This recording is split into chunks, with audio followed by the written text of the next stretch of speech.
একসঙ্গে 4টি ব্রিজ ভেঙে চরম দুর্ভোগে চুয়াডাঙ্গা জীবননগর উপজেলার কয়েক লাখ বাসিন্দা। গেল সেপ্টেম্বরে ভারী বর্ষণে ভৈরব নদের স্রোতের আঘাতে ভেঙে যায় ব্রিজগুলো। মেরামত না হওয়ায় মৃত্যু ঝুঁকি নিয়ে চলাচল করতে হচ্ছে স্থানীয়দের।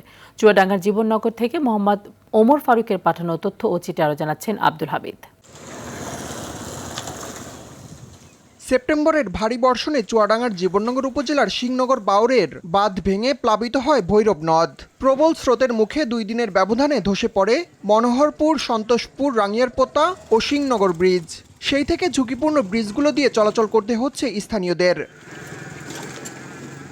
স্কুল, বাজার ও ফসল পারাপার সহ দৈনন্দিন কাজে ভোগান্তিতে পড়ছেন নদের দুই পারের লক্ষাধিক বাসিন্দা। রাস্তায় খুব দুর্ভোগ হচ্ছে, মানুষের চলাচলের খুব বিঘ্ন দেখতেই পাচ্ছেন। বিসিবির গাড়ি আসি এখন পড়ে গেলে নিঘাত তার মৃত্যু অনিবার্য ছিল। একসাথে আমাদের 4টি ব্রিজ ভেঙে গিয়েছে, তার জন্য প্রত্যেকটা রাস্তাই বন্ধ হয়ে গিয়েছে। আমরা ভারী কোনো জিনিস নিয়ে আমরা বাজার সদাই যেতে পারি না। নিজ উদ্যোগে যাতায়াতের কোনো রকম ব্যবস্থা করলেও তা স্থায়ী সমাধান নয় বলছেন এলাকাবাসী। মানুষ ট্রাক নিয়ে যাবে, খুবই সমস্যা।